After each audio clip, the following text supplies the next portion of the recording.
Dressé sur ses ergots, enfin plutôt posé sur ses berres, le nouveau maître coq est sorti du chantier. Sous l'œil attentif de son skipper, l'IMOCA y a passé 3 mois d'hiver, le temps d'une révision générale après une route du Rhum où il avait connu pas mal d'avaries. C'était la mise au point qu'on n'avait pas eu le temps de faire à la sortie du chantier. Et on a réparé ce qui devait être réparé, renforcé ce qui a cassé et puis amélioré certaines choses. Donc c'est un chantier d'hiver normal, de mise au point pour un bateau neuf. Et puis maintenant on va pouvoir l'essayer et partir nous entraîner au Portugal. Ce n'est pas Paris-Roubaix, mais quelques secteurs pavés sont difficiles à franchir. Toute l'équipe doit donner un sérieux coup de main pour pouvoir avaler l'obstacle.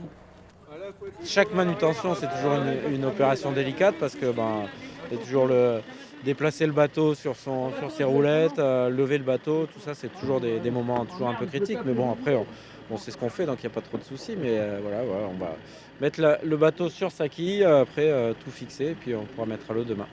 Effectivement, Maître Coq a ensuite été gruté pour que les équipes puissent ajuster la quille. Un petit coup derrière.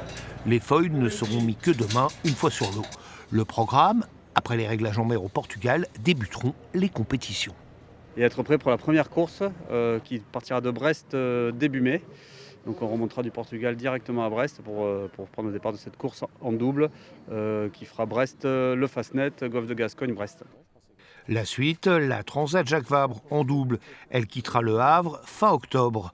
Et puis l'objectif numéro 1, on le rappelle, c'est bien le Vendée Globe en 2024.